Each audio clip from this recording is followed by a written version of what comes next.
Bienvenue pour ce nouveau rendez-vous de C'est à lire. Jean-Marc Ferrer, merci de nous avoir rejoints dans ce salon bibliothèque. Merci à vous. Où il n'y a pas assez de vos livres, vous m'avez dit en arrivant. Tout à fait, oui, je constate, mais ça va changer. Donc, j'espère bien. Grosse année de production. Les Ardents Éditeurs sont arrivés en 2007. Quel était le point de départ de cette aventure? J'avais une passion pour l'écrit, une passion pour la recherche et une passion surtout pour le Limousin et son histoire. Un défi comme celui-ci, ça ne se fait pas seul. Tout à fait, on était 6 personnes lorsqu'on a pu le faire. On a créé tout de suite un comité éditorial d'universitaires, de retraités, de gens qui étaient à la fois dans le milieu de l'entreprise et dans le milieu, on va dire, de l'écriture plutôt. Voilà. Et c'est à ce moment-là que l'on fixe la ligne éditoriale de la maison d'édition? Effectivement, tout de suite. Et c'était obligatoire, puisqu'en plus, j'ai été l'un des tout premiers à ouvrir un site internet en 2007.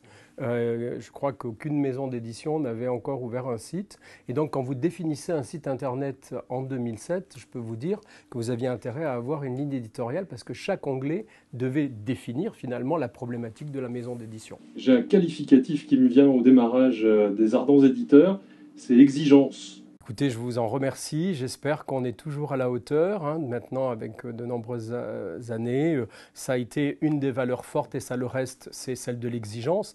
Parfois, peut-être à l'excès, vu par certains auteurs qui considèrent que lorsqu'on fait une version numéro 15 avant la publication, c'est pas très sérieux.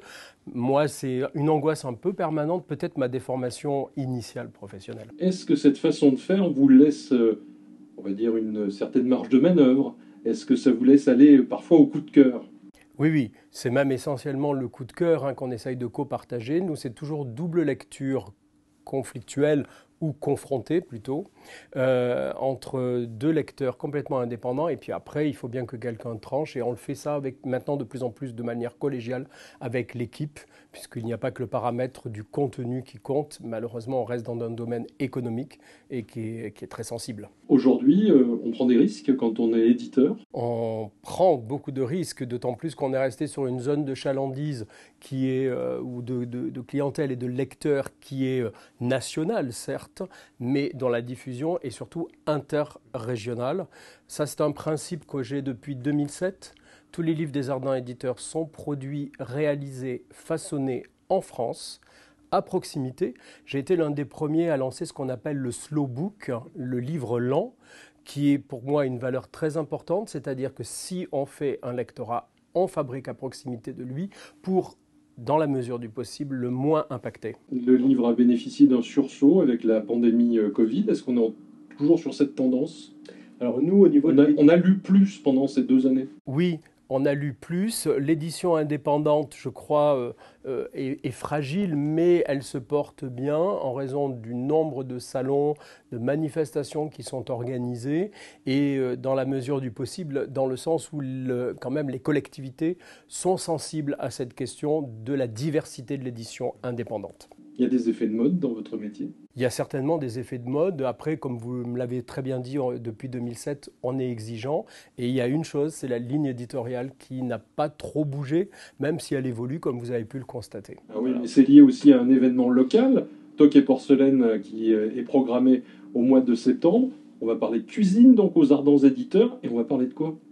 Eh bien, écoutez, on va parler au moins du cul noir et dans ces livres-là. Et surtout, on lance une première série consacrée à l'histoire de la gastronomie et des gastronomies régionales.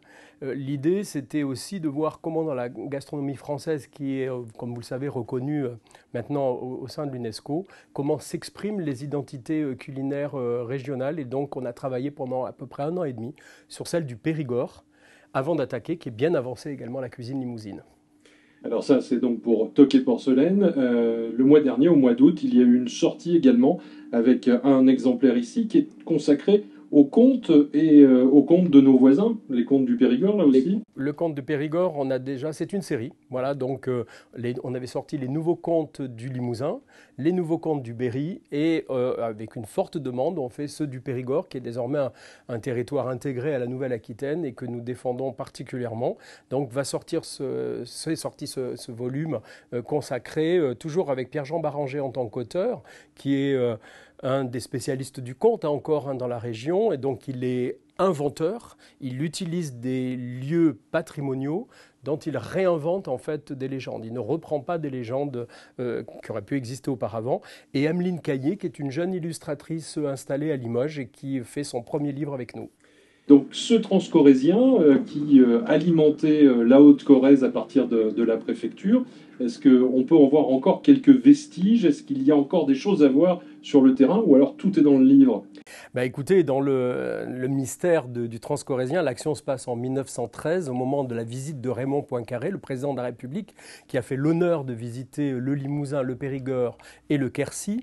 Manu Tronche, l'auteur de cette bande dessinée, a voulu évoquer ce train fameux, très connu des Corésiens, et surtout en Haute-Corrèze, puisqu'il faisait de Tulle à Ussel, 60 km, 8 heures de train pour pouvoir vous rendre entre les deux lieux, 45 minutes à l'heure actuelle, je vous dirais, pour faire ces 60 km. Et donc, il a inventé finalement des actions très précises qu'il donne avec, vous le verrez, un mystère qui traîne autour de ce train. Mais pour voir des jonctions, oui, bien sûr, il y a encore des parties du Transco qui sont encore visibles, même si l'activité s'est arrêtée en 1959. Dont la fameuse passerelle des Pierres Noires.